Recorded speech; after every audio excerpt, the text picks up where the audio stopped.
प्रणाम। जय हिंद। आज एक और शनिवार है और महीना है जुलाई। तकरीबन 2 महीने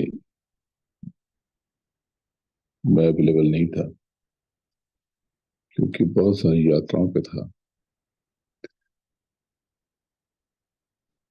तकरीबन 11 देशों की यात्रा करके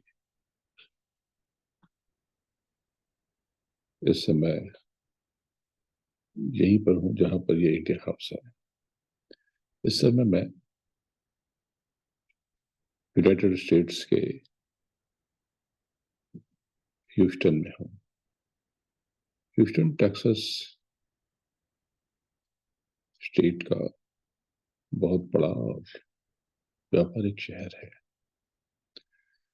इस शहर से मेरा लगाव और नाता काफी गहरा है। यहाँ पर भारतीय दर्शन नया नहीं है। मुझे बताया गया है कि यहाँ पर तकरीबन 100 से ज्यादा हिंदू मंदिर हैं। तो आध्यात्म के प्रति यहाँ के लोगों की रुचि पहले से है। लेकिन आध्यात्म का सही अर्थ क्या आप सबको पता है? What is spirituality? आध्यात्म है क्या? आप समझते हैं आध्यात्म का मतलब धार्मिक होना होता है। धर्म और आध्यात्म तो अलग अलग चीजें, अलग अलग होते हैं। धर्म तो एक प्रकार का कर्तव्य समझ लें। धर्म का अर्थ वो नहीं है जो आप इंग्लिश के रिलीजन और उर्दू के मजहब से समझते हैं। हमारा धर्म बहुत बड़े कैनवस पर उकेरा जा सकता है। इसकी हदें बहुत गहरी हैं। इस हमारे धर्म में कर्मों के बोध का बहुत महत्व है। इसको बहुत इंपॉर्टेंस दिया जाता है। तो आध्यात्म का मतलब स्वयं। लेकिन आध्यात्म को लेकर के लोगों की धारणा सही नहीं है। अधिकतर लोग इसको लेकर कंफ्यूज हैं, भ्रमित हैं। वो सोचते हैं कि आध्यात्म का अर्थ संसार को, घर बार को छोड़ देना।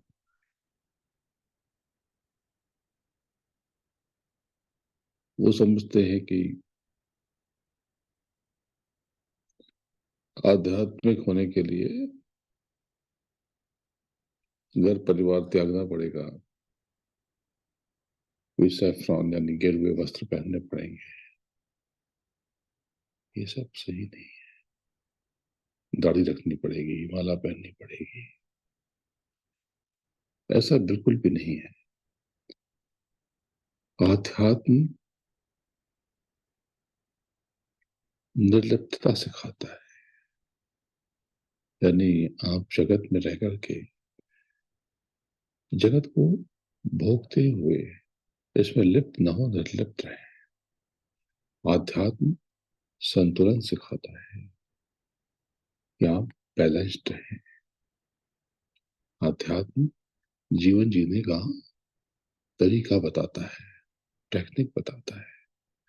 और बाहर भटकने की जगह अपने भीतर जाने की युक्ति का बोध कराता है। एक्चुअली लोग संसार की वास्तविकता जाने बिना आधी अधूरी सूचनाओं को अपने जहन में गलत तरीके से कुक करके पका देते हैं, अर्थ का अनर्थ कर लेते हैं। पूरी बात जानी नहीं, थोड़ी बात सुनी, थोड़ा सा अपने भीतर पकाया और इसका कुछ बना दिया। काम, क्रोध, लोभ, मोह, अहंकार, ये तो सबके भीतर थोड़े थोड़े होंगे, बिल्कुल होंगे, लेकिन इनमें संतुलन जरूरी है। असंतुलित काम, क्रोध, लोभ, मोह, अहंकार बेहद खतरनाक है, डेंजरस है, हानिकारक है, जिसके कारण आप अपनी आंतरिक स्थितियों परिस्थितियों का सही मूल्यांकन करने में फेल हो जाते हैं, असमर्थ हो जाते हैं। तो आध्यात्मिक मार्ग में आप संयम के द्वारा स्वयं के ऊपर पूरा काबू कर लेते हैं, नियंत्रण कर लेते हैं। इसलिए स्वयं को जीत लिया तो जग को जीत लिया, खुद को जान लिया तो सब कुछ जान लिया। आपने खुद को जाना नहीं, तो अध्यात्म ये स्वयं के भीतर जाने की तस्दीक करता है। जो विशुद्ध रूप से आध्यात्मिक होगा, स्पिरिचुअल होगा, वो सांसारिक दृष्टिकोण से भी अच्छा जीवन जीता है। जबकि आध्यात्मिक चेतना की अगर कमी होती है, आध्यात्म के बोध की कमी होती है, तो लोग अक्सर दुख में डूबे नजर आते हैं। आप कहेंगे नहीं, हमने देखा है कि बहुत लोग स्पिरिचुअल लोग हैं, वो बहुत कष्ट में हैं। नहीं, जो आपको दिखते हैं कि ये आध्यात्मिक हैं और दुख में हैं, दरअसल यह दो स्थितियां परिस्थितियां हैं। आप समझ रहे हैं कि वो दुखी है, लेकिन क्या वो भी समझते हैं? जो विशुद्ध रूप से आध्यात्मिक होगा, वो खुद को दुखी नहीं समझेगा। वो हर लॉस, हर नुकसान के बाद भी सहज और संयमित रहेगा। लेकिन कोई दुखी है, परेशान है कि मैं बहुत परेशान हूं, बहुत परेशान हूं, तो आध्यात्म के द्वार पे आया तो है, पर आध्यात्मिक नहीं है। जैसे परम लक्ष्य को जानने की चाह रखने वाला, उसकी तरफ बढ़ने वाला, उस सत्य की तरफ आगे बढ़ने वाला, उस सत्य के करीब जाने वाला, उसको हमारे यहाँ सत्संगी कहते हैं। पर हर कोई सत्संगी है क्या? नहीं, ऐसा नहीं है। यह बहुत बड़ा सत्य है कि यदि एक बिंदु या एक पॉइंट पर, सब्जेक्ट पर, विषय पर अपनी समस्त ताकत, शक्ति, ऊर्जा झोंकती जाए, तो सक्सेस यानी सफलता, कामयाबी जरूर मिलती है, अवश्य भावी है। लेकिन सबसे बड़ा सवाल यह है कि ऐसा क्या और किस वस्तु को, किस चीज को, किस लक्ष्य को पाने के लिए किया जाए। आप उस बात को गौर से समझना। ये एक्सटर्नल वेल्थ, कैश, चेयर या कोई रिवार्ड, अवार्ड, वह क्या है जिसके लिए अपनी चेतना की पूरी शक्ति, पूरी ताकत लगा दी जाए? क्या ये सारी चीजें टेम्पररी नहीं है, व्यर्थ नहीं है, नश्वर नहीं है? हाँ, ये तो यही छूट जाएंगे। तो क्या लेना और क्या पाना है, ये चुनना ही तो कला है और आध्यात्मिक सार है। मैं जहां पर ह्यूस्टन में आया हूँ, और मुझे ये टेबल, ये चेयर जिस पर मैं बैठा हूँ, मुझे बहुत अच्छी लगी। ये पीछे जो ये मिरर ये टंगा है, ये मुझे बहुत अच्छा लगा। मैं इसे खरीद लूँ, यहाँ बेड ले लूँ, बड़ी बड़ी चीजें ले लूँ, क्या मैं इसको लेके जा सकता हूँ हिंदुस्तान? मुझे 32 केजी के दो बैग ही ले जाने की अनुमति होगी। यहां से तो आप 32 केजी लेकर के चले जाएंगे, लेकिन जब जगत से जाएंगे तो आप एक रेत का कण भी लेके नहीं जा सकते। तो बात ऐसी है कि जो आध्यात्मिक सार है, उस सत्य और तथ्य को जानने के बाद कोई भी व्यक्ति आत्मबोध, जिसको आप प्रभु की प्राप्ति कहते हो, नास्तिक लोग सेल्फ रियलाइजेशन कह सकते हैं।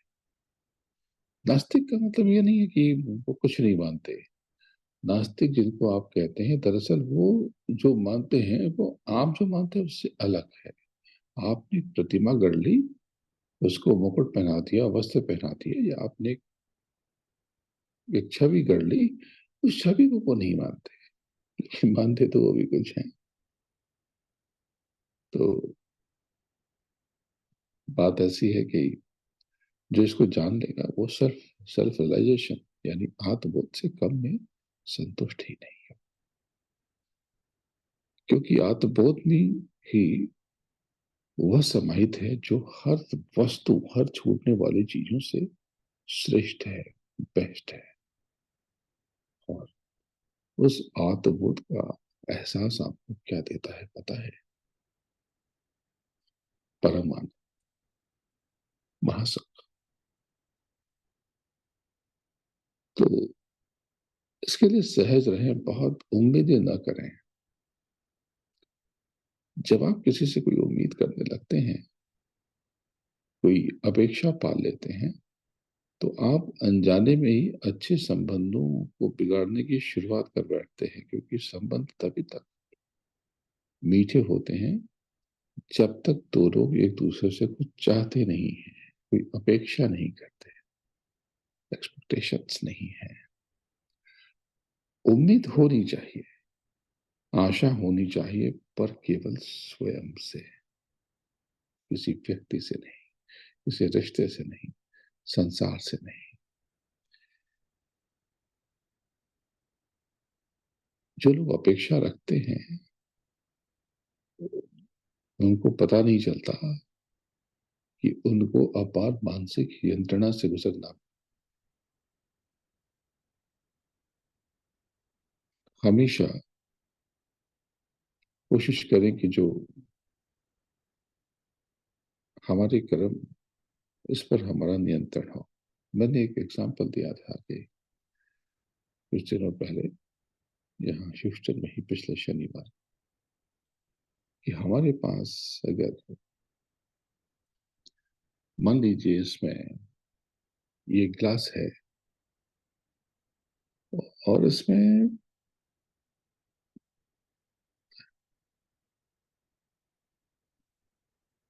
चाय है। अब किसी ने मुझे धक्का दिया और इसमें से चाय छलक करके आपके ऊपर गिर गई। तो आप क्या देख रहे हैं इसमें? कि मेरी कोई गलती नहीं है, ये धक्का उसने दिया इसलिए ये चाय आपके ऊपर गिरी। नहीं, बात ऐसी नहीं है। बात यह है कि उसने मुझे धक्का दिया, ये एक घटना है। और हमारे मग से, हमारी प्याली से चाय छलक के गिरी, दूसरी घटना है। आपके ऊपर गिरी, ये तीसरी घटना है। आप धक्का दिया उसने, ये एक घटना है। लेकिन हमारी प्याली में से क्या निकला? जो हमारी प्याली में था वो निकला। इसमें जहर होगा तो जहर निकलेगा, तेजाब होगा तो तेजाब निकलेगा। आप ये कह के मुक्त नहीं हो सकते मेरी कोई गलती नहीं, जब जब ऐसे लोग धक्का देंगे तब तक ऐसा ही होगा, तब तक मैं ऐसा ही करूंगा। नहीं, नहीं। धक्का दिया एक घटना है, लेकिन आपकी प्याली से, आपके भीतर से क्या निकलता, इस पर ध्यान देना सर। अगर कोई आपको तंग करता है, कोई गालियां देता है, तो इसका जवाब गाली नहीं है, क्योंकि आपके भीतर गाली है तो गाली निकलेगी। और गाली क्यों है? आपके भीतर से फूल क्यों नहीं निकले? क्योंकि फूल नहीं थे। उसके हाथ में कीचड़ था, मेरे हाथ गुलाल। जिसके जो भी पास था उसने दिया उछाल। इस बात को आप समझो। आप जो कर रहे हो उसे करते रहो, अपने कर्म पे फोकस्ड रहो, उसके रिजल्ट को डिस्टर्ब करने की कोशिश मत करो। बल्कि खुद को, अपने कर्म को इम्प्रूव करने की कोशिश करो। कोई क्या करता है, क्या कहता है, इस फेयर में मैं तो कभी इसकी चिंता नहीं करता। जो मेरे साथ चलते हैं मैं उनको बहुत स्नेह देता हूँ, जो नहीं आते उनको भी आदर देता हूँ, जो छोड़ के चले जाते हैं उनको भी प्रणाम करता हूँ, उनकी भी चिंता करता हूँ, उनके लिए भी परेशान रहता हूँ, विचार करता रहता हूँ। ये मेरा काम। वो क्या कर रहे हैं पूछा नहीं। अगर किसी खजाने के पास आकर के भी अगर वो लौट जाते हैं तो ये उनकी किस्मत है, उनका भाग्य है। एक बहुत अच्छी कथा है, आज के लिए दूसरी कथा रखी थी लेकिन सुना देता हूँ कि कथा है, झूठी होगी लेकिन इसका मर्म सच्चा है। एक बार श्री हरि विष्णु और उनकी अर्धांगिनी लक्ष्मी कहीं जा रहे थे। देखा कि विष्णु का एक भक्त बहुत खराब स्थिति में है, बहुत गरीब था, खाने पीने का ठिकाना नहीं था। तो लक्ष्मी ने पूछा कि इसको आप इसके ऊपर दया क्यों नहीं कर देते, इतना बड़ा भक्त है आपका। बोले इसके भाग्य में नहीं है। बोले भाग्य आप लिख दीजिए। बोले नहीं ये संभव नहीं। बोले मैं कर सकती हूँ, मैं इसको धन दौलत दे सकती हूँ। बोले आजमाना। तो लक्ष्मी ने बड़े बड़े हीरे मोती सोना चांदी एक पोटली में बांधी और उसकी झोपड़ी के ऊपर फेंक दिया। झोपड़ी में वो छप्पर टूट गई, उसके भीतर से उसके सामने जाके गिरी बड़ा खजाना। अब उस व्यक्ति ने खजाने को देखा, उसे बहुत गुस्सा आई। उसने समझा कि अड़ोस पड़ोस के बच्चे जो कंकड़ पत्थर उसके झोपड़े पर फेंकते रहते थे, उन्होंने उसको मूर्ख बनाने के लिए ये चमकीले पत्थर और ये नकली सोने चांदी फेंक दिए हैं। उसने कहा कि मैं जानता नहीं, वो सब मुझे परेशान करते हैं, मैं सब समझता हूँ, मैं बेवकूफ नहीं। उसने उस पोटली को उठाया और जोर से वापस उस छप्पर पे फेंक। कुछ दिनों के बाद लक्ष्मी ने कहा चलिए आप उस भक्त का हाल देखेंगे। देखा तो वही फटे हाथ। तो विष्णु ने कहा कि देखा, इसके प्रारब्ध में नहीं था क्योंकि इसने कर्म नहीं किया। कर्मण्य अधिकारस्ते। इस जगत का नियम यही है कि आप जो चाहो वो कर सकते हैं। आप कर्मों के विधान पे बंधे हैं। कर्मों को लेकर सतर्क रहो। तो अगर आप अच्छा रिजल्ट चाहते हैं तो रिजल्ट को डिस्टर्ब करने की कोशिश न करें, अपने कर्मा के ऊपर, अपने कर्म के ऊपर फोकस करें, उस पर ध्यान दें, उसे इम्प्रूव करें, खुद को इम्प्रूव करें। सहज रहे, बहुत अच्छा सोचें। अच्छा ना हो तो भी अच्छा सोचें। कोई कष्ट दे रहा है तो भी बहुत बेहतर सोचें और सबके कल्याण की कामना करें। अगर आप सक्सेसफुल होना चाहते हैं, बहुत आगे बढ़ना चाहते हैं, तो खुद को शार्प करें, अपनी आंतरिक क्षमता को धार दें। बहुत कंफर्टेबल ना रहें, बहुत आराम से कमरे में बैठे ना रहें। ये जो लोग करते हैं वो अपना नुकसान करते हैं। स्ट्रगल करें, सेवा करें। बिना कंफर्ट जोन से बाहर निकले हुए कभी भी प्रगति नहीं हो सकती। भगवान को भी पाना है तो आराम से बैठ करके कहीं पर कोने में हम बैठ जाएंगे और प्रार्थना करेंगे, भजन करेंगे, ध्यान करेंगे, कभी नहीं होगा। आप सो जाएंगे, गारंटी है। तो अगर आप अपनी जानी पहचानी परिस्थितियों से बाहर नहीं निकलते हैं तो प्रसन्नता पूर्वक खुशी से जीवन यापन करना आपके लिए कठिन, डिफिकल्ट हो। तो बात ऐसी है कि आनंद और दुख बाहरी कारणों से ज्यादा आपके ऊपर निर्भर होते, एक्सटर्नल फोर्स से ज्यादा कोई और रिस्पॉन्सिबल कम होता है, नहीं हो सकता।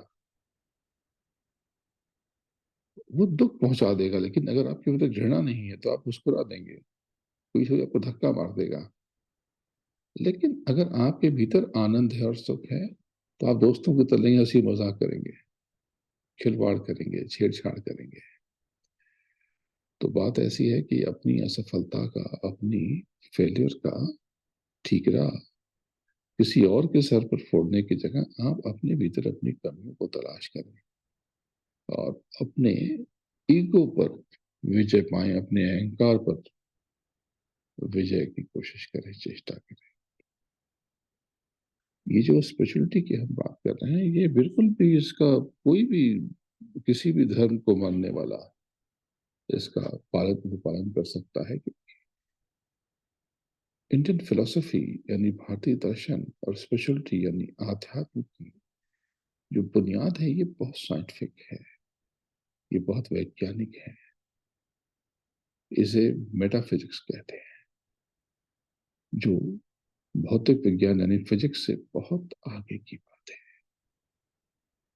और ये दरअसल ये जो आध्यात्मिक विज्ञान है हमारे भारत की धरोहर है। यदि भारतीय अध्यात्म की उंगली थाम ली जाए तो भारत को शीर्ष पर ले जाने का सपना बहुत जल्दी साकार हो सकता है। ये जमाना है एआई का, आर्टिफिशियल इंटेलिजेंस का, यानी मशीन सॉफ्टवेयर सब कुछ सोच लेता है, सब कर लेता है। लेकिन ये सक्सेसफुल तब तक नहीं हो सकता जब तक कि इसमें स्पिरिचुअलिटी, आध्यात्म नहीं डाला जाएगा। और आज इस पर प्रयोग हो रहे हैं।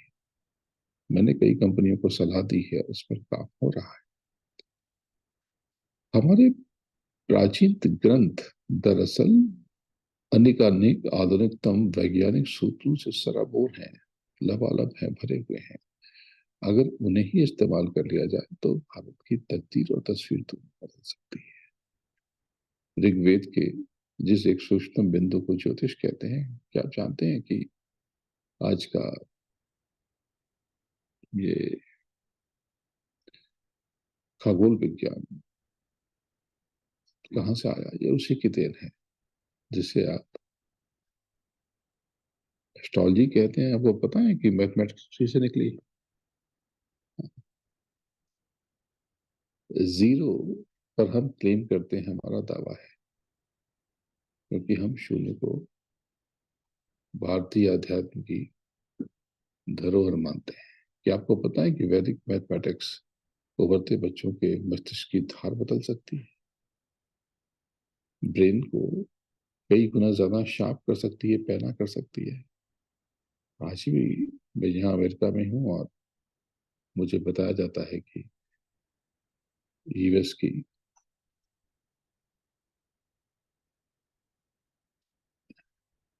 टॉप जो कंपनीज हैं उनके टॉप मैनेजमेंट में काफी इंडियंस हैं, भारतीय बहुत है। कमान भारतीयों के हाथ में। तो ये उनके श्रम और भारतीय आध्यात्म की बदौलत है, क्योंकि भारत के लोगों में कहीं ना कहीं आध्यात्म इंजेक्टेड है, उनके भीतर ही है। तो बस ये थोड़ा अफसोस होता है कि लोग हमारे यहाँ आकर के रिसर्च करते हैं और हमें ही इस महत्वपूर्ण सूत्र का एहसास नहीं है, आभास नहीं है, अपनी विरासत का परिचय नहीं। अगर इसको जान लिया जाए तो आप खुद को निखार सकते हैं, क्योंकि आपका जो ब्रेन है, आप खुद में बहुत पावरफुल है। और आपका जो मस्तिष्क है, ये तो मैंने कई बार बताया है कि ये एडवांस कंप्यूटर है, सुपर कंप्यूटर से भी ज्यादा बेहतर है, क्योंकि सुपर कंप्यूटर तो हमने ही बनाया। तो ईश्वर ने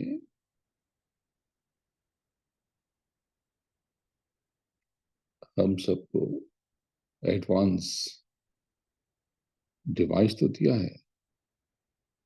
हमारा ये ब्रेन बहुत पावरफुल है, इंटरनल चक्रास है, अंदर ढेरों नाड़ियां हैं। लेकिन उसने इतना कुछ दिया है, लेकिन कोई यूजर मैनुअल नहीं दिया है। और वो है, वो गुरुओं के पास है। तो आपके पास यूजर मैनुअल नहीं है तो आपको वो डिवाइस ऑपरेट करना आता नहीं है। आप हुनर तो हैं, इस शरीर पे, इस देह के मालिक तो हैं, पर इस बॉडी को इस्तेमाल करने की जुगत आपको नहीं पता। मैंने कई बार बताया कि मेरा मार्ग शब्द योग का है। लेकिन योग एक प्लेटफॉर्म पर है, उसके 8 हिस्से हैं। तो इसमें बहुत इंपॉर्टेंट धारणा है। अगर आप नेगेटिव चीज धारण कर लें तो आप डिप्रेस हो जाएंगे, और आज डिप्रेशन में लोग जा रहे हैं, सुसाइड करते हैं, लड़ झगड़ रहे हैं, उदास हो जाते हैं। एक सक्सेस नहीं मिलती है तो चिल्लाने लगते हैं, दुखी हो जाते हैं, लाइफ को बेकार समझ लेते हैं। फैक्ट ये है कि एक असफलता कई सारे सक्सेस का दरवाजा खोल देती है। असफलता ही आपके मन मस्तिष्क के सही इस्तेमाल की तरफ आपको प्रेरित करती है। बस जरूरी ये है कि आप अपनी गलतियों से सबक लें, सीखें और उनको दोहराएं नहीं। अपने पूर्वजों के ज्ञान का उपयोग करें, इस्तेमाल करें और खुद को और फाइन करें। योग, ध्यान, अब योग का ही हिस्सा ध्यान है, तो ये 7वां हिस्सा है ध्यान, है ध्यान और भजन। इसी का हिस्सा प्राणायाम है। ये सब टूल्स हैं, औजार हैं, जो आपके मन मस्तिष्क को बेहतर संचालित करने में, ठीक से ऑपरेट करने में आपकी हेल्प कर सकते हैं।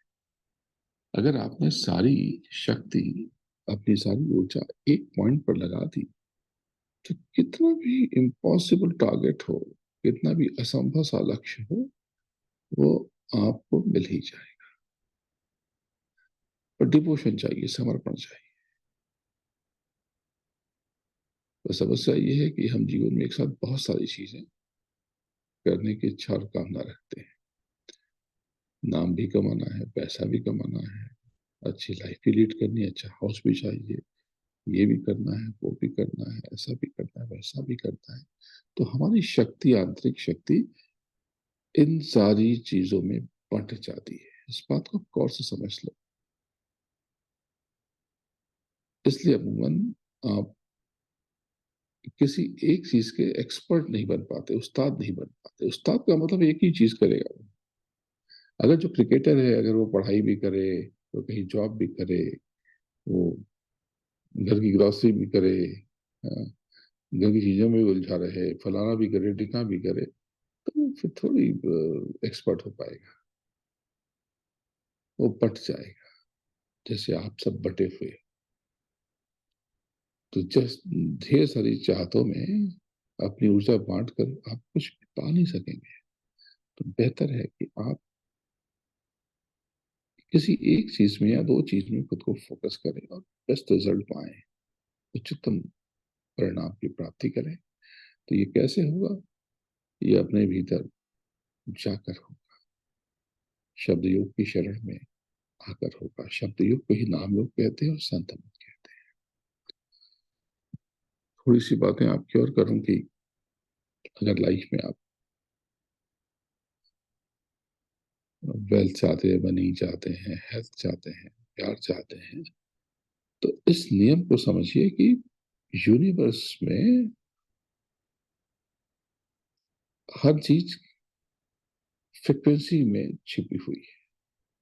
यानी अगर आपका दिमाग आनंद की फ्रिक्वेंसी पर ट्यून्ड है, तो ब्रह्मांड आपको आनंद की वस्तुओं से भर देगा। अगर आपके दिमाग में शिकायतें रहती हैं, कंप्लेंट रहती हैं, तो आपके जीवन में शिकायत करने वाली चीजें भर जाएंगी।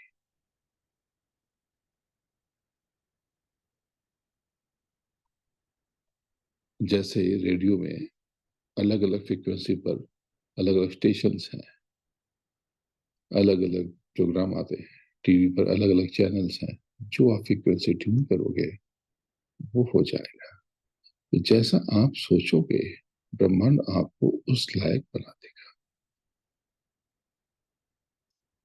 तो आपको नई चीजें पढ़नी चाहिए। कोई भी नया काम सीखने और पढ़ने के लिए इजी बात तो कुछ है नहीं। सब कुछ आसानी से तो होता नहीं है, कुछ ना कुछ डिफिकल्टीज यानी उलझने तो आएंगी। तो मुश्किलों का सामना करना पड़ता है। ये मुश्किलें आपको मजबूत बनाती हैं। चाहे वो बचपन में चलना सीखना हो, कितनी बार बच्चा गिरता है। चाहे वो डांस सीखना हो, कितनी बार स्टेप्स गलत होते हैं। गाना सीखना हो, कितनी बार खराब सुर लगते हैं। मुश्किल होती है। मगर एक बार आप सीख लेते हैं तो चीजें आसान हो जाती हैं, सरल हो जाती हैं, सुगम हो जाती हैं, सहज हो जाती हैं। तो जीवन ऐसा ही है। शब्द योग में जब हम ध्यान भजन का अभ्यास करते हैं तो आरंभ में थोड़ी मुश्किल होती है, मन भागता है, वो मन को रोकना होगा। तो बाद में सब सहज हो जाता है, सब इजी हो जाता है। बस नियमित प्रैक्टिस करनी है, कभी कभी करने से नहीं होगा। आपने ध्यान दिया होगा कि इंडिया में बेल यानी कुआं होता है। वेल, कुएं के ऊपर आप देखेंगे तो पत्थर पर मामूली जूट की रस्सी से निशान पड़ जाता है, पानी की बूंदों से निशान पड़ जाता है, खड्डा बन जाता है। किसी पाषाण यानी चट्टान पर पानी की कोई बूंद गिरती रहे, टप टप टप टप, तो वहां होल हो जाएगा, सुराख हो जाएगा। पत्थर तो मजबूत है, और रस्सी या पानी की बूंदें तो बहुत सॉफ्ट है, कमजोर है, मुलायम है। लेकिन रेगुलर प्रैक्टिस से लगातार एक ही बिंदु पे वो नरम चीज भी अगर हर्ट करेगी तो वो पत्थर भी वहां पर जगह दे देता है, उसको हटना पड़ता है। तो आप अपनी अच्छाई ना छोड़ें, बस एक ही बिंदु पर लगे रहें, आप जीत जाएंगे। तो बस यही है कि नियमित अभ्यास, डेली प्रैक्टिस, थोड़ा थोड़ा रोज,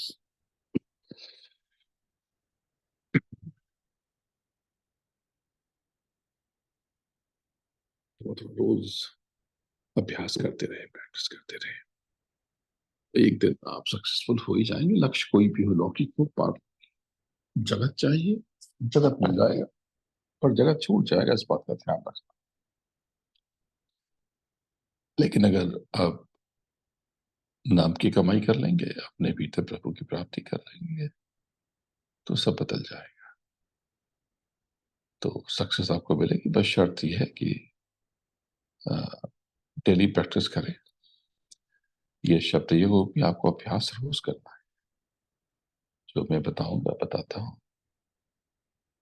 तो इस बात को समझ लें कि कोई भी प्रयास तभी फलीभूत होता है जब हम उसको पूरे भाव के साथ करते हैं, लगन के साथ।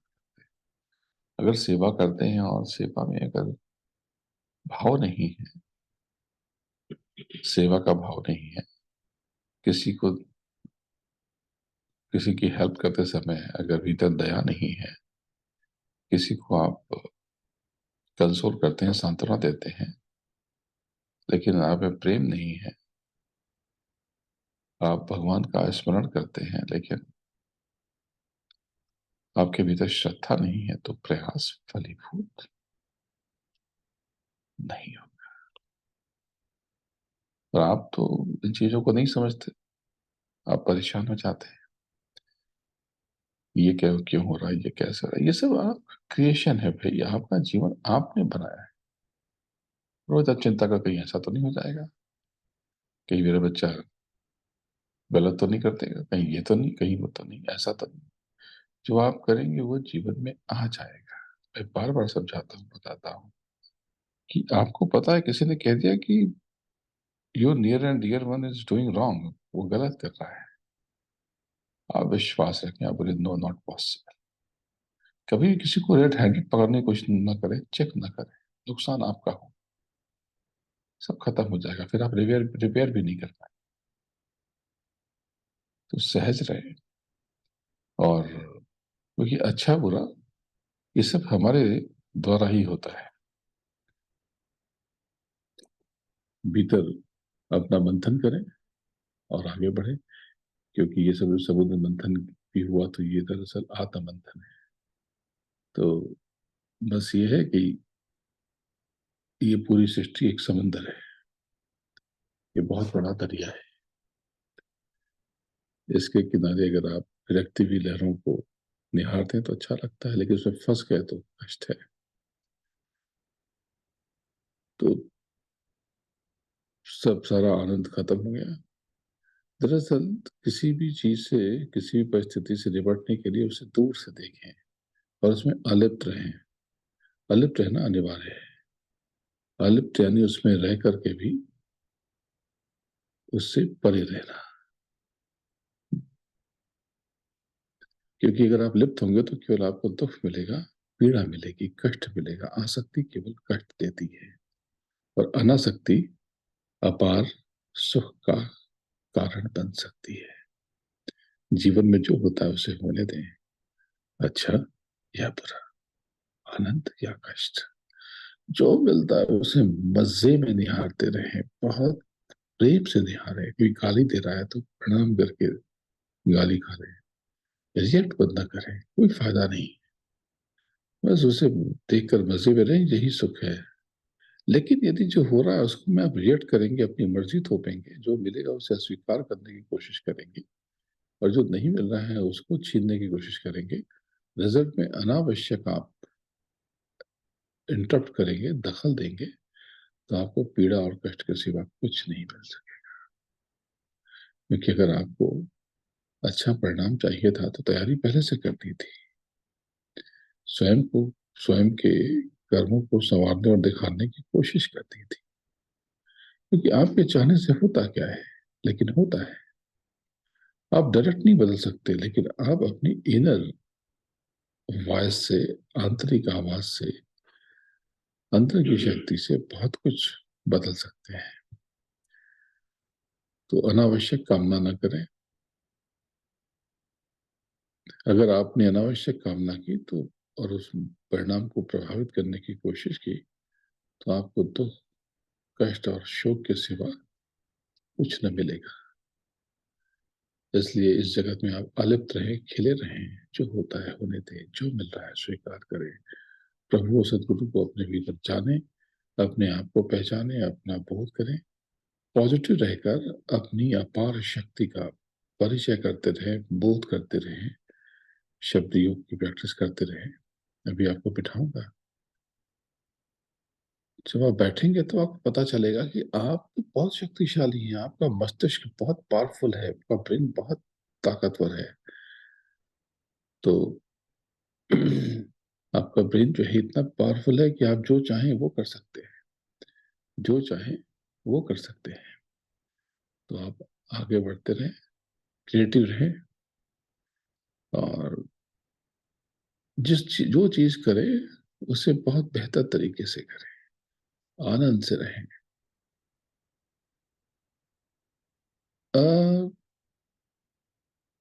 करीब 2600 साल पहले एक महान वैज्ञानिक हुए थे, महर्षि कणाद। उन्होंने कहा था, जहां कारण तत्व नहीं है वहां प्रभाव तत्व भी नहीं हो सकता।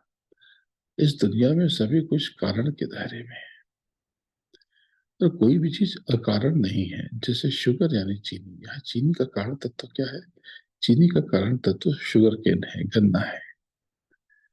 जहां गन्ना कारण तत्व है वहां चीनी प्रभाव तत्व है। अगर यहाँ गन्ना प्रभाव तत्व है तो बीज कारण तत्व है। बड़ी टेक्निकल बातें हैं। तो इस तरह से जीवन में हर एक क्षेत्र में अपना कारण और प्रभाव तत्व है। तो अपने कारण और प्रभाव तत्व के कारण आप आध्यात्मिक उन्नति करते रहें। ये अभ्यास भी, मैं भी इसे साइंस मानता हूँ, ये भी स्पिरिचुअल साइंस है। तो क्योंकि फिजिक्स यानी तत्व, मेटाफिजिक्स यानी तत्व मीमांसा, ये अभी आपको बताया कि फिजिक्स, मेटाफिजिक्स फिजिक्स के बाद आया है। तो अंतर्ज्ञान करते रहें। आत्मबोध दरअसल बहुत खूबसूरत अभिव्यक्ति है। इस अभिव्यक्त सृष्टि के अंदर आत्मा के रूप में परम चैतन्य सत्ता विराजमान है। तो आत्मा यानी आपको इसका बोध नहीं है, इसका एहसास नहीं है। खुद के भीतर जाना और खुद को जानना ही सबसे बेस्ट तीर्थाटन है। आप एक बात आप समझ लें, आपको बता रहा हूं मैं कि आपकी जो सोल है ना, जो आत्मा है, वही सच्ची तीर्थ है। आत्मा को ही अध्यात्म में सुरत कहते हैं। सुरत, ये दोनों आंखों के मध्य यहीं पर आपकी आत्मा विराजमान है। और यही केंद्र है। जब अभ्यास करते हैं शब्द योग में, तो यहां से आगे चक्र से शुरू करते हैं, नीचे मूलाधार से शुरू नहीं करते।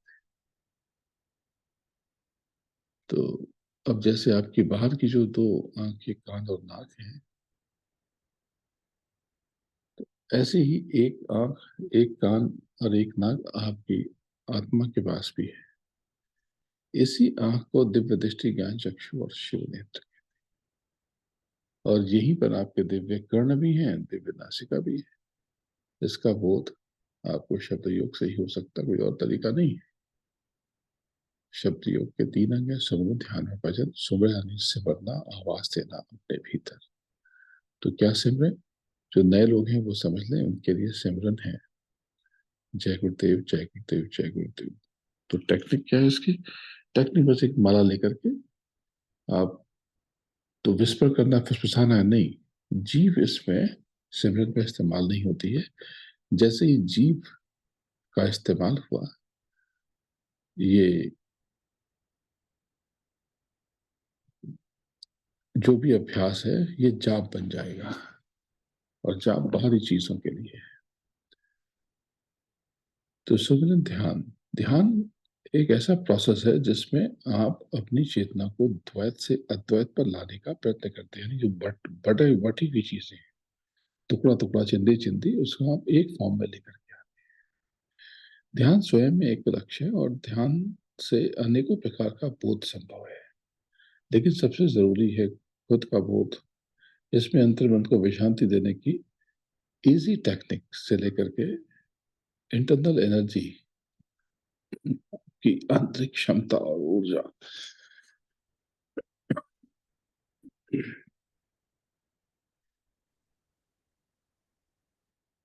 या जीवन को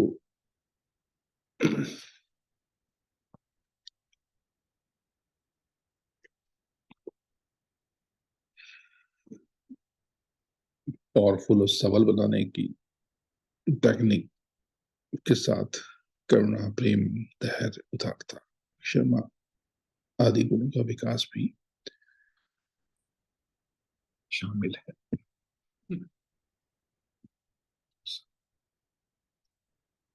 अब ये जो आध्यात्मिक पथ है,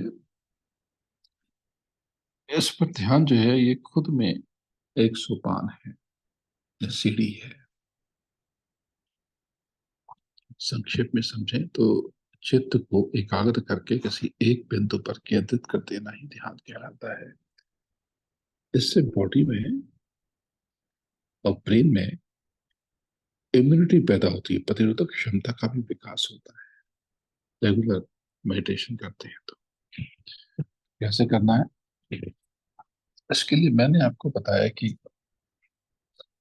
पॉसिबल तो आइस को इस तरह से कवर करनी, एक और लेयरिंग हो जाएगी। तो दोनों आंखों के बीच में एक पॉइंट बना करके ठीक सामने किसी वॉल पर फोकस करें, इंटरनल अंदर वॉल पे एक दीवार। ये पूरा अंदर जो काला है, ये दरअसल आपके कर्मों का जखीरा है। इस पर आप फोकस करें। आप सब लोग आंख बंद कर लें और सामने देखें। अपने सदगुरु को अंतर में प्रणाम करें। प्रकृति को, पूरी कायनात को प्रणाम करें, नमस्कार करें, आदर दें, और विचार शून्य होकर के देखने की कोशिश करें। जब आप देखने की कोशिश करते हैं तो आपको पता नहीं चलता कि ये देखने की प्रक्रिया कब इमेजिनेशन में बदल जाती है, यानी कल्पना में। नहीं, कल्पना को हटाएं। जो दिख रहा है केवल वही देखें, आप इमेजिन ना करें। ये जो धागे धागे दिख रहे हैं, कई लोगों को बबल्स दिख रहे हैं, ये उस पर चिंता ना करें। सामने होल्ड करें इस इन बबल्स पे।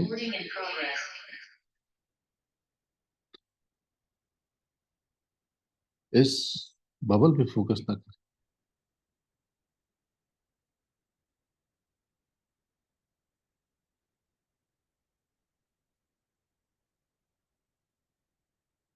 किसी तरह की खुराफात से दूर रहें,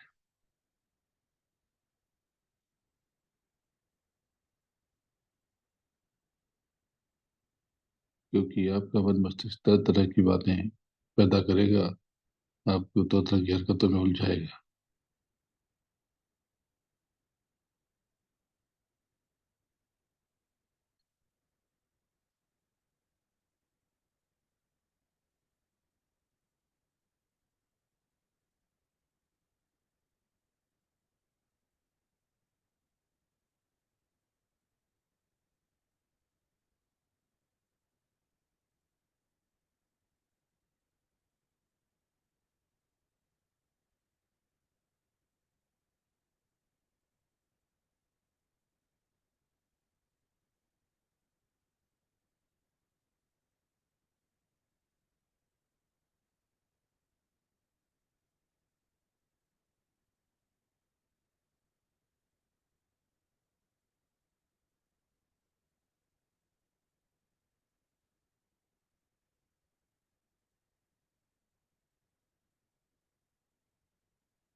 धीरे धीरे वापस आ जाए।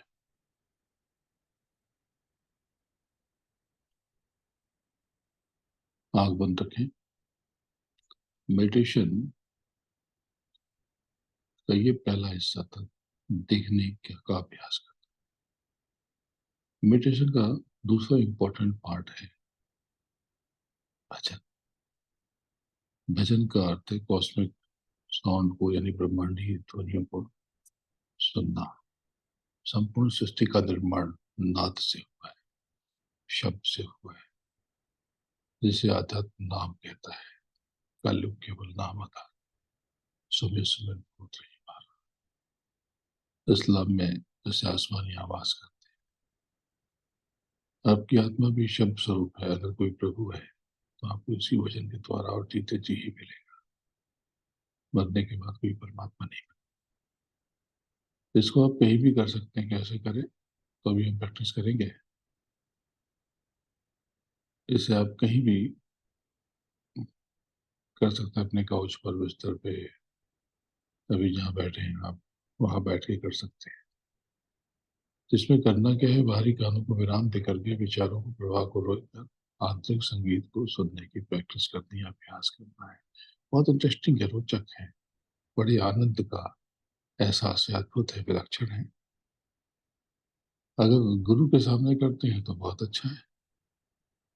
तो जब आप आकाशीय नाद का श्रवण करते हैं तो आपको चारों ओर एक सुरक्षा कवच सा बन जाता है, एक शील्ड बन जाती है, और तब आप खुद को सुरक्षित महसूस करने लगते हैं।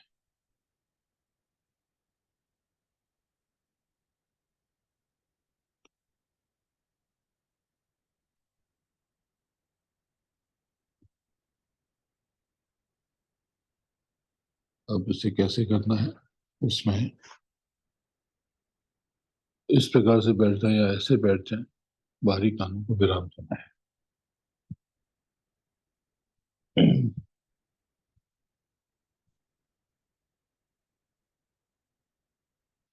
आप कान बंद कर लें और दोनों आंखों के मध्य से ऊंचा ध्यान दे करके सुनने की कोशिश करें।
तो आप सब बाहर आ जाए। देखिए, कुछ चीजें आप समझें कि ब्लॉक्स न रखें। जब आप दूसरों से बहुत शिकायत करते हैं, दूसरों की आपको सभी कमियां दिखाई देती हैं, बात में गुस्सा आता है, तो ये आपको नीचे गिराता है। यदि आपको लोगों की खामियां, गलतियां और ऐब परेशान करते हैं, आप लोगों को उनकी भूल के लिए माफ नहीं कर पाते, तो आपकी दिशा नीचे की तरफ जा रही है, तो इसको रोकने की कोशिश करना है। ये आपका डायरेक्शन प्रोग्रेसिव नहीं है, तो इसको जाने, समझें और खुद को इम्प्रूव करें। इससे आपको स्पिरिचुअलिटी में बहुत फर्क पड़ेगा, बहुत फायदा होगा। जो होता है होने दें। आप हर चीज चेंज नहीं कर सकते। होने के पहले आप ठीक से ड्राइव करें, कुछ परेशानी होगी तो कोई बात नहीं, गुस्सा करके क्या कर लेंगे, इंश्योरेंस पे क्लेम कीजिएगा। रेस्टलेस होकर के अब आपको किसी मीटिंग के लिए जाना है, किसी काम के लिए जाना है, आप क्या कर सकते हैं? परिस्थितियां बदल गई हैं। तो बदली हुई परिस्थितियों में क्या हो सकता है, उसमें चीख पुकार किए बिना शांति से रहे, तो चीजें और बेहतर होती जाएंगी। अगर आप किसी से कोई उम्मीद रखते हैं और लोगों से ढेर सारी अपेक्षाएं पालते हैं, तो अंत में आपको दुख होगा। ये भी आपकी जो दिशा है नीचे की तरफ है। लेकिन अगर इसके अगेंस्ट, इसके विपरीत आप जरा सी बातों पे तहश में नहीं आते, गुस्सा नहीं करते, इग्नोर कर देते हैं, तो विपरीत परिस्थितियों में शांत रहना आपको आता है, आप कोशिश करते हैं, दूसरों पर नेगेटिव कमेंट नहीं करते, लोगों की गलतियों को भूल जाते हैं, माफ कर देते हैं, या गलती से अगर आपने कोई मिसबिहेव कर दिया, आपको ऐसा लगा, आपने सॉरी बोल दिया, तो इसका मतलब कि आप ग्रो कर रहे हैं, प्रोग्रेस कर रहे हैं, तरक्की कर रहे हैं, क्योंकि ये आपकी परिपक्वता को दर्शाता है। आप मैच्योर हैं या मैच्योर हो रहे हैं। और आप शायद समझते हैं कि हर व्यक्ति का दिमाग और उसका आकार अलग अलग होता है। अगर आप टॉक्सिक और नेगेटिव लोगों से दूर रहते हैं और विरोधियों पर भी नेगेटिव कमेंट से बचते हैं, तो आप प्रोग्रेस कर रहे हैं। अगर आप किसी से कोई आशा और उम्मीद नहीं रखते, किसी से कुछ नहीं चाहते, कुछ लेना नहीं चाहते, केवल देना चाहते, इसका मतलब क्या आगे है? तो आवाज की मुद्रा, आज की मुद्रा, ये बहुत अनोखी मुद्रा है, क्योंकि आप बहुत परेशान हैं, बाहरी चीजों में परेशान हैं। तो आज आपको बाहरी ग्रोथ की चीजें बताता हूँ। ये अंगूठा है, इसको अंदर करके ये मुट्ठी बंद कर ले, और ये दो ऊपर की इंडेक्स फिंगर और मिड फिंगर को बंद रखें, और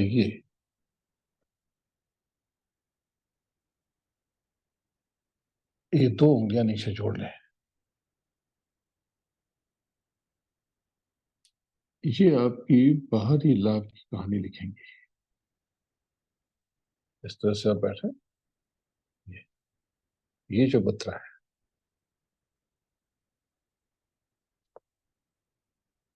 ये आपको बाहर की बहुत सी चीजें दे देंगे। एक कहानी सुनाई थी, समय बहुत थोड़ा है, 2 मिनट है, लेकिन जल्दी से कहानी सुना देता हूँ। एक था सिकंदर, यानी अलेक्जेंडर द ग्रेट। वो ग्रीस के मैसेडोनिया का प्रशासक था, एडमिनिस्ट्रेटर था। वो अलेक्जेंडर थर्ड और अलेक्जेंडर मैसेडोनियन के नाम से भी जाना जाता था। हिस्ट्री में, इतिहास में वो बहुत कुशल और यशस्वी सेनापतियों में एक गिना जाता था। वो विश्व को जीतने की इच्छा लेकर के अपने देश से निकला था। अपनी मृत्यु तक वो उन सभी भूमि में से लगभग आधी भूमि जीत चुका था जिसकी जानकारी प्राचीन ग्रीक के लोगों को थी। प्राचीन ग्रीक लोगों को थी। ग्रीस के लोग, ग्रीस के लोगों को ग्रीक कहते हैं। सिकंदर अपनी सारी विश्व की यात्राओं में मूलतः किसी और ही चीज की तलाश कर रहा था। ज्ञानी पुरुषों से उसने सुना था कि पृथ्वी के किसी एक कोने में ऐसा झरना है जहां अमृत है। एक केव में अमृत बहता है, जो भी पीता है अमर हो जाता है। तो वो सारी खोज कर रहा था, देश जीत रहा था, युद्ध लड़ रहा था, लेकिन साथ में असली खोज भी जारी थी। कहते हैं कि अरब का रेगिस्तान पार करते ही उसे पता चला, सूत्र मिलने लगे, उसके पास बहुत से नक्शे बन गए, कहाँ पर क्या है, अमृत के प्रतीक मिलने लगे। उसने अपने लोगों को अलर्ट कर दिया, चीजें मिलती गई, और उसको सुराग मिल गया। वो उस झरने के पास पहुंच गया जहां पे अमृत बहता था, जिसको पी करके लोग अमर हो जाते थे। उसके आनंद का कोई हिसाब किताब नहीं रहा। तो राजाओं को स्वभाव होता है कि वो अपना यूनिक करते हैं, तो स्वभाव तो अपने साथ किसी को भी लेकर नहीं गया, बल्कि उसने सख्त मनाही कर दी कि वहां से हर कोई हट जाए। सबको उसने हटा डाला, सबको उसने दूर कर दिया। वो वहां पर पहुंच गया जहां पर वो अमृत कुंड था। अमृत कुंड के पास वो पहुंच गया, भीतर गया तो उसके आनंद का पारावार नहीं था। आनंद से उसके हाथ कपते थे, गुफा अंधेरी थी। वो झुक ही रहा था, उसने देखा कि स्फटिक जैसी, जैसे मड़ियां बह रही, हीरे बह रहे, वैसा सच जल कभी नहीं देखा था उसने। उस जल से उसके जीवन की ऊर्जा चमचमा रही थी। एक अद्भुत सी सुगंध थी। हाथ अंजलि अपनी वो बना करके भरने को ही था, वो पीने ही वाला था कि एक आवाज आई, स्टॉप, रुक जा सिकंदर, एक पल के लिए मेरी बात सुन ले। देखा तो बड़ी मुश्किल से अंधेरे में दिखाई पड़ा कि ऊपर एक बड़ा सा कौवा है। तो उसने कहा कि मेरी बात सुनो, जो तू कर रहा है मैं भी वही करके फंस गया हूँ। तू भी ना उलझ जाए इसलिए तुझे इन्फॉर्म करता हूँ। बोला क्या मतलब? बोले मैं भी इसी की खोज में लगा था, आखिर एकदम खोज लिया और इसको पी लिया। अब मैं मर नहीं सकता। अब ऐसी मुश्किल में पड़ गया हूँ कि अब करूँ क्या? जीवन सूख गया है, सब रस खत्म हो गया। जो देखना था देख लिया, जो भोगना था भोग लिया, जो करना था कर लिया, जो पाना था पा लिया। अब कुछ पाने को बचा नहीं है, कुछ भोगने को शेष नहीं है, कोई रस नहीं है। एक भी श्वास निरर्थक महसूस होती है, सब व्यर्थ मालूम होता है। लेकिन अब मैं मर नहीं सकता।